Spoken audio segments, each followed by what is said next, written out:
Good morning, students. So in previous lecture we have covered all the topics related to the sole proprietorship, means the features, merits and demerits. So the next category of private sector enterprises, we have covered sole proprietorship, and the next is joint Hindu family business, or we can say Hindu undivided family, HUF. So we have let's see joint Hindu family business. Today we will study this.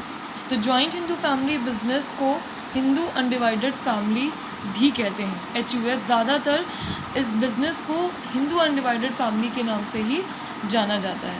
ठीक है, तो ये दोनों ही नाम आप याद रखिएगा. Exams में ये पूछा जाता है, कभी एक नाम ले लिया गया तो आपको दूसरा नहीं पता, तो you will be misunderstand that कि what is the type of business. Joint Hindu family business is also known as Hindu undivided family. Okay. Hindu undivided family, this business means कि जैसे कि नाम से आपको पता चल रहा है फैमिली. यस, फैमिली एक होती है जो एक हिंदू फैमिलीज़ होती है जो अपना एक फैमिली बिजनेस आगे रन करते हैं. ठीक है, देखिए लिखा हुआ है business carried out by the members of a HUF. एक फैमिली होते हैं और उसी फैमिली के जितने भी मेंबर्स होते हैं वो उस बिज़नेस को आगे कैरी फॉरवर्ड करते हैं. तो that is the Hindu undivided family. और जैसे कि आपको नाम से पता चल रहा है कि हिंदू अनडिवाइडेड फैमिली, तो here the family is Hindu and the members of that family is the partner of that business. जो भी उस फैमिली के मेंबर होंगे वो ऑटोमेटिकली उस बिज़नेस का पार्टनर या उस बिज़नेस के पार्टनर्स बन जाएंगे. अब कह रहे हैं कि हिंदू अनडिवाइडेड फैमिली का अपना कोई किसी भी लॉ या किसी भी लीगल एग्रीमेंट में नहीं होता है. इसको गवर्न करने का कौन सा एक्ट बना हुआ है? हिंदू सक्सेशन एक्ट 1956 में ये हिंदू अनडिवाइडेड फैमिली का बिज़नेस बना. इनको ये जो बिज़नेस होते हैं ये हिंदू सक्सेशन एक्ट 1956 में रजिस्टर्ड तो नहीं कह सकते हैं, गवर्नमेंट की तरफ से इसको गवर्न किया जा सकता है. मतलब ये जो बिज़नेस है ये हिंदू सक्सेशन एक्ट में आता है, which exist under Hindu law. Hindu law के अंडर में ये जो एक्ट है हिंदू सक्सेशन एक्ट 1956, इसके अंडर इसका रजिस्ट्रेशन होता है. सबसे मेन और इम्पॉर्टेंट बात ये है कि इसमें कम से कम ये दो कंडीशंस फुलफ़िल होनी चाहिए, उसके बाद ही हम कह सकते हैं कि it is a joint Hindu family business या हिंदू अनडिवाइडेड फैमिली बिजनेस. इसके लिए दो कंडीशन का फुलफ़िल होना मस्ट है. फर्स्ट क्या है? Minimum 2 male members must be in the family. जिस फैमिली में हिंदू अनडिवाइडेड फैमिली का बिजनेस हो रहा है उस फैमिली में कम से कम 2 मेल मेंबर्स का होना ज़रूरी है, पहली कंडीशन. सेकेंड कंडीशन क्या है? Existence of ancestral property. Ancestral property means कि दादा परदादा या पुरख जिसको हम लोग कहते हैं कि पुरखों की ज़मीन है, तो वो एंसेस्ट्रल प्रॉपर्टी का एग्जिस्ट होना ज़रूरी है. अभी हम आगे पढ़ेंगे कि इसकी क्या वजह है. एंसेस्ट्रल प्रॉपर्टी को हम यहाँ एग्जिस्टेंस की अगर कह रहे हैं या कंडीशन रख रहे हैं तो क्यों रख रहे हैं, इसकी भी वजह है. ठीक है, तो when these two condition will fulfill, then we can say that कि this business is a joint Hindu family business or we can say Hindu undivided family business. जब तक उस फैमिली में 2 मेल मेंबर्स या एंसेस्ट्रल प्रॉपर्टी, इन दोनों में से अगर एक भी कंडीशन फुलफ़िल नहीं होगी तो हम उसको हिंदू अनडिवाइडेड फैमिली का नाम नहीं देंगे. अगर मान लीजिए किसी फैमिली में दो मेल मेंबर्स हैं, वो बिज़नेस को रन कर रहे हैं लेकिन उनकी एंसेस्ट्रल प्रॉपर्टी नहीं है, तो दोनों कंडीशन का फुलफ़िल होना ज़रूरी है. अब कह रहे हैं एंसेस्ट्रल प्रॉपर्टी उस फैमिली के जो मेल मेंबर होंगे उनके नाम का होना चाहिए. Ancestral property must be in the hand of male members of the family. उस फैमिली के जो मेल मेंबर, मेल और सीनियर मेंबर जो होंगे उनके नाम का ये एंसेस्ट्रल प्रॉपर्टी होना ज़रूरी है. Members who will share this property and will share profit of HUF is known as copartners. कह रहे हैं वो पार्टनर्स या वो मेंबर्स जो इस फैमिली को, इस प्रॉपर्टी को शेयर करेंगे या आपस में प्रॉफिट को शेयर करेंगे, उनको हम क्या कहेंगे? को पार्टनर्स। मतलब उस फैमिली के जितने भी मेंबर्स होंगे जो आपस में शेयर प्रॉफिट कर रहे हैं, बिजनेस को चला रहे हैं, these all are known as copartners. ये अक्सर शॉर्ट में पूछा जाता है, most of the time copartners या कर्ता के बारे में शॉर्ट में आता ही आता है। तो अब आपने देखा कि हिंदू अनडिवाइडेड फैमिली क्या होता है कि ये एक ऐसा बिज़नेस होता है जो कि हिंदू फैमिली रन करती है इस बिज़नेस को। इस फैमिली के जो भी मेंबर्स होते हैं वो ऑटोमेटिकली बिज़नेस के पार्टनर्स बन जाते हैं। इसको गवर्न कौन करता है? हिंदू सक्सेशन एक्ट 1956 में, जो कि हिंदू लॉ के अंदर एग्जिस्ट है। इसमें 2 कंडीशन का फुलफिल होना ज़रूरी है। पहला ये कि फैमिली में 2 मेल मेंबर का होना ज़रूरी है कम से कम, और एंसेस्ट्रल प्रॉपर्टी होना ज़रूरी है। एंसेस्ट्रल प्रॉपर्टी किसके नाम होगी? जो उस फैमिली के मेल मेंबर्स होंगे, और उस फैमिली के जितने भी मेंबर्स जो प्रॉफिट शेयर कर रहे हैं, प्रॉपर्टी शेयर करेंगे, उनको हम को पार्टनर्स बोलेंगे। Understood? Next is the features of Hindu undivided family. Okay, first point in the feature is formation. Formation means कि कैसे ये बिज़नेस हमारा फॉर्म होता है, कैसे हम इसको स्टार्ट कर सकते हैं। सोल प्रोप्राइटरशिप में हमने देखा कि कोई लीगल फॉर्मेलिटी नहीं होती है, कोई लॉ अलग से पास नहीं हुआ है, तो हम इसको आसानी से बिना किसी एग्रीमेंट के, रिटन एग्रीमेंट के हम इसको स्टार्ट और क्लोज़ कर सकते हैं।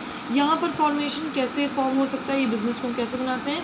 कम से कम 2 मेल मेंबर्स हमारे पास हों, एंसेस्ट्रल प्रॉपर्टी हो, तो हम इस बिज़नेस को फॉर्म कर सकते हैं। इसमें भी कोई एग्रीमेंट या कोई लीगल डॉक्यूमेंट ज़रूरी नहीं होता है। इसको गवर्न कौन करता है? Hindu succession act 1956।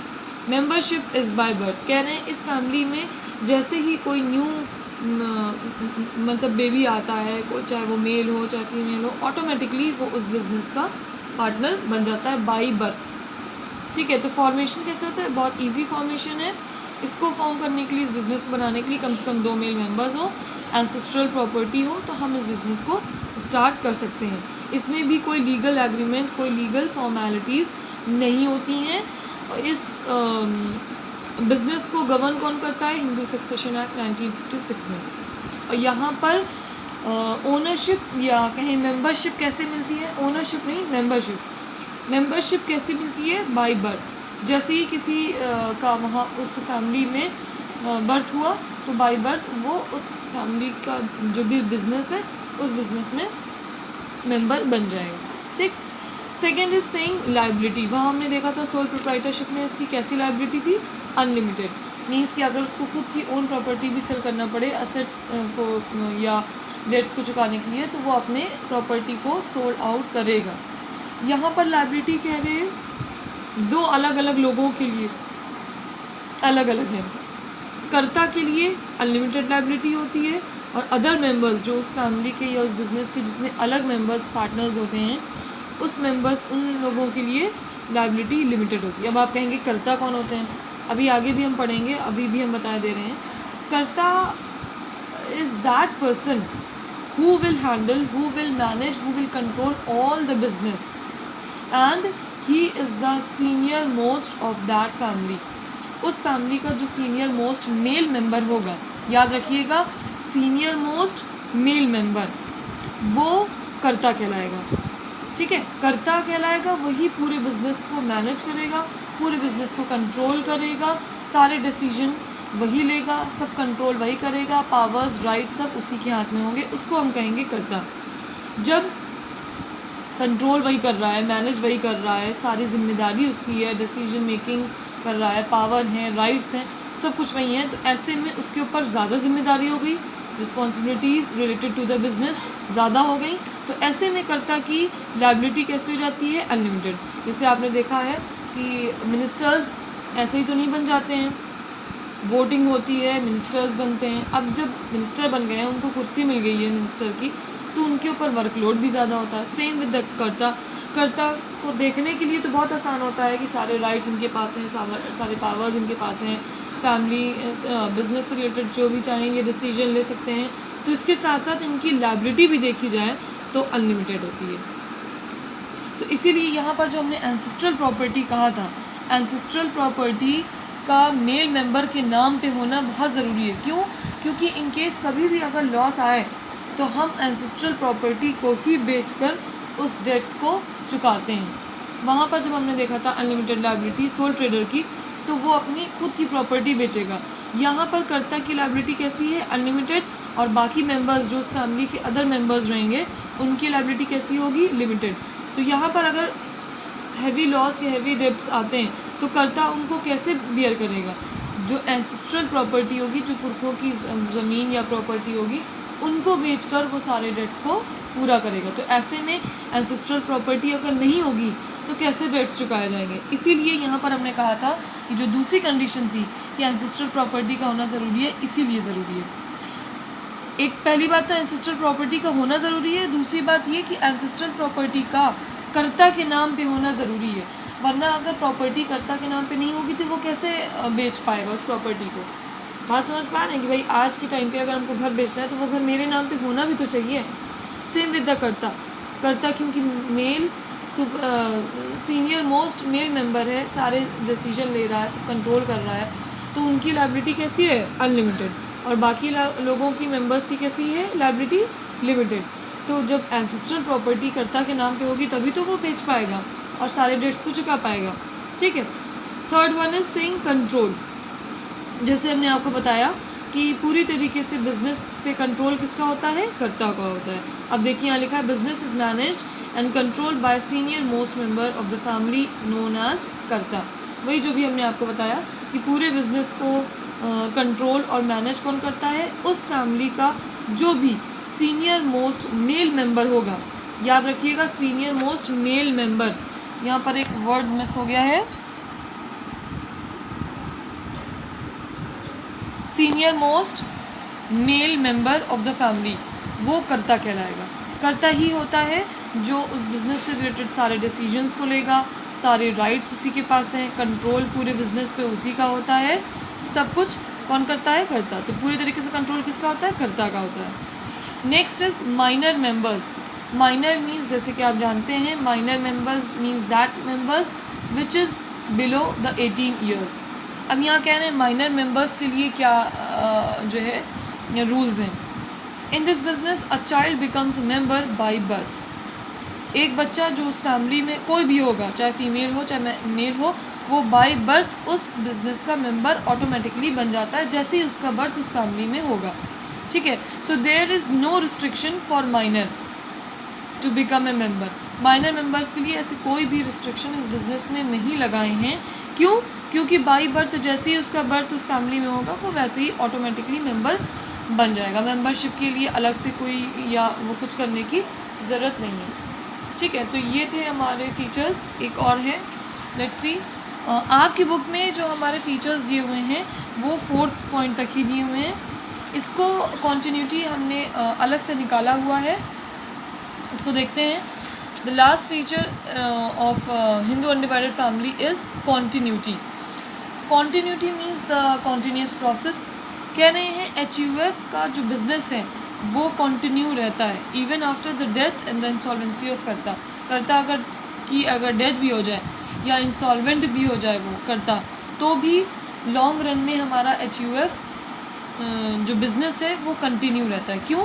क्योंकि कर्ता अगर डेथ हो गई या मतलब बीमार हो गया या इंसॉल्वेंट हो गया तो उसके बाद जो उस फैमिली का सीनियर मोस्ट मेंबर होगा, मेल मेंबर, वो उसकी जगह उसकी पोजीशन को ले लेगा। जैसे किसी फैमिली में उनके जो ग्रैंडफादर हैं, किसी फैमिली में ग्रैंडफादर हैं, वो करता है, पूरे बिज़नेस को वही हैंडल कर रहे हैं, सब कुछ कर रहे हैं। इन केस अगर ग्रैंडफादर की डेथ हो गई या वो बीमार हो गए तो ग्रैंडफादर के बाद जो next senior most male member हैं वो कौन है? फादर होते हैं। तो फादर उस की पोजीशन को, कर्ता की पोजीशन को ले लेंगे और फिर बिज़नेस वैसे ही चलता रहेगा।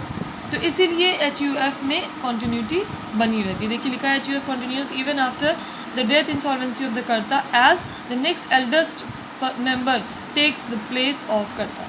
जो नेक्स्ट उसके बाद next senior most male member होगा वो उसकी पोजीशन या कर्ता की प्लेस को ले लेता है। ठीक है। तो ये थे आपके features of Hindu undivided family. अब इसके बाद है आपके मेरिट्स और डीमेरिट्स।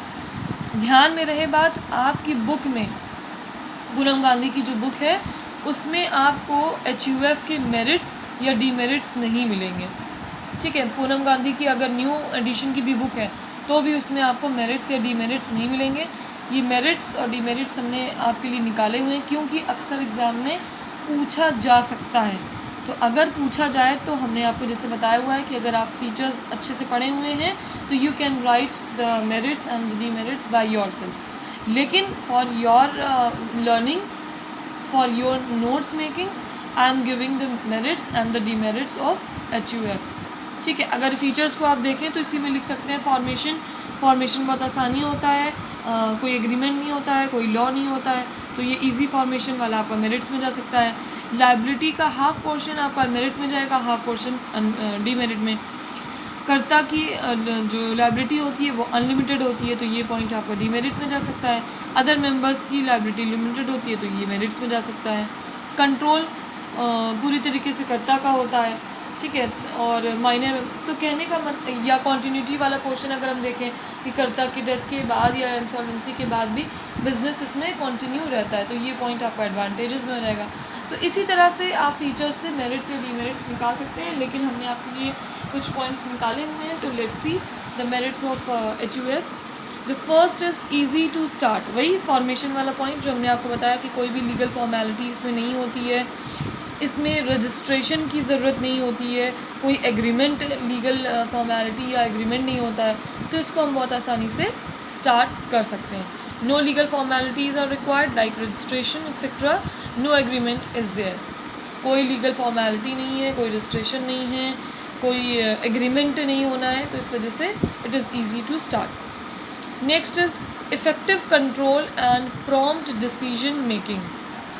सेकेंड पॉइंट में ये कह रहे हैं कि कर्ता के क्योंकि सारा कंट्रोल कर्ता के हाथ में होता है, सारा डिसीजन पावर कर्ता के हाथ में होता है, तो डिसीजन मेकिंग का पावर कर्ता के हाथ में होता है। और कर्ता क्योंकि सीनियर मोस्ट उस फैमिली का मेंबर होता है, भाई कुछ सोच के उस फैमिली का सीनियर मोस्ट मेल मेंबर को ही कर्ता बनाया जाता है, तो इस वजह से सारा कंट्रोल डिसीजन मेकिंग पावर कर्ता के हाथ में होता है और वो बेटर डिसीजन मेकिंग पावर उसके अंदर होती है।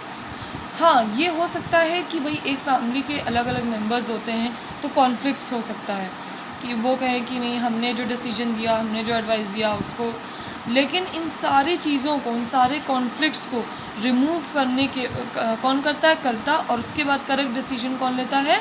कर्ता। देखिए लिखा है कर्ता as absolute decision making power, he will take better decision for the business.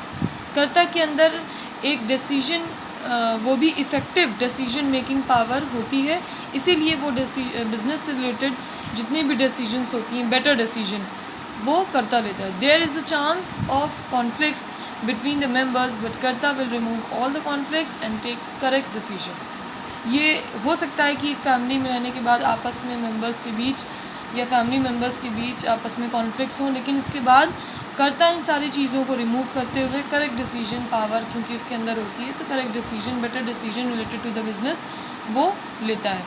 और कंट्रोल भी सिर्फ एक इंसान, सिर्फ एक पर्सन का होता है, दैट इज़ द कर्ता। Third one is secrecy. जैसे कि हमने सोल प्रोप्राइटरशिप में भी पढ़ा था कि उसमें सीक्रेसी मेंटेन रहती है। क्यों? क्योंकि एक सिंगल पर्सन है, सोल ट्रेडर है, सारे बिजनेस के सीक्रेट्स उसके पास हैं, उसको बुक्स ऑफ अकाउंट शो नहीं करनी होती हैं। सेम विद दिस, यहाँ पर भी इनको अपना बुक्स ऑफ अकाउंट्स पब्लिक को शो नहीं करना है। दूसरी वजह यह है कि जितने भी डिसीजंस हैं, जितने भी बिजनेस सीक्रेट्स हैं, सब किसको पता होते हैं? सिर्फ और सिर्फ कर्ता को पता होता है। और ये फैमिली बिजनेस है, तो इस वजह से फैमिली के जितने भी मेंबर्स हैं वो आपस में फैमिली के ही रहेंगे। बाहर कोई आउटसाइडर इस बिज़नेस में इंक्लूड नहीं हो सकता है, उसको अलाउ नहीं होता है। तो जितने भी डिसीजंस हैं, जितने भी बिज़नेस सीक्रेट्स हैं, सबको किसको पता होता है? कर्ता को पता होता है। और ये सीक्रेसी को मेंटेन किए रहता है और इनको अपना बुक्स ऑफ अकाउंट्स पब्लिक को शो नहीं करना होता। देखिए लिखा है all the decisions are taken by कर्ता himself, he will keep the business secrets to himself and maintain perfect secrecy in all the matters। सारे मैटर्स, सारे बिजनेस सीक्रेट्स, सारे डिसीजंस सब कौन लेता है? कर्ता लेता है। तो ये बिज़नेस की सीक्रेट्स को मेंटेन किए रहता है। ठीक है, एक बात या एक कोई सीक्रेट 5 लोगों को पता है और 5 अलग अलग जगह से लोग आ रहे हैं, तो हो सकता है कि वो इन्फॉर्मेशन लीक हो जाए। लेकिन यहाँ पर फैमिली एक है, मेंबर्स उसी फैमिली के हैं और कोई बाहर का आउटसाइडर इसमें इंक्लूड नहीं हो सकता है, प्लस करता ही है एक सिंगल पर्सन जो सारे डिसीजन को ले रहा है, सारे सीक्रेट्स उसे पता है, तो जाहिर है सीक्रेसी मेंटेन रहेगी। Next is saying continuity. Continuity वाला यही प्रीवियस वाला पॉइंट है हमारा कि अगर डेथ हो जाती है या इंसॉल्वेंट हो जाता है करता, तो नेक्स्ट जो हमारा सीनियर मोस्ट मेल मेंबर है वो उसकी पोजीशन को, उसकी प्लेस को ले लेता है और फिर हमारा जो HUF का बिजनेस है वो कंटिन्यू चलता रहता है। तो this is the merit point. Fifth is saying limited liability of members. यहाँ पर हमने आपको बताया था कि कर्ता की लायबिलिटी कैसी होती है, अनलिमिटेड। ये पॉइंट हमारा डीमेरिट्स में जाएगा। और अदर मेंबर्स की लायबिलिटी कैसी होती है, लिमिटेड। तो ये वाला पॉइंट हमारा मेरिट्स में आ गया है कि the liability of other members of the business is limited. उनको अपने पर्सनल असेट्स या कोई अपनी पर्सनल प्रॉपर्टी बेचने की ज़रूरत नहीं है। अगर हैवी लॉस या डेट्स होता है तो कौन है, कर्ता will handle all the matters. ठीक है, तो ये थे हमारे मेरिट्स और we can say advantages of HUF। Next we will have demerits or the disadvantages of HUF, and this topic we will discuss in next lecture.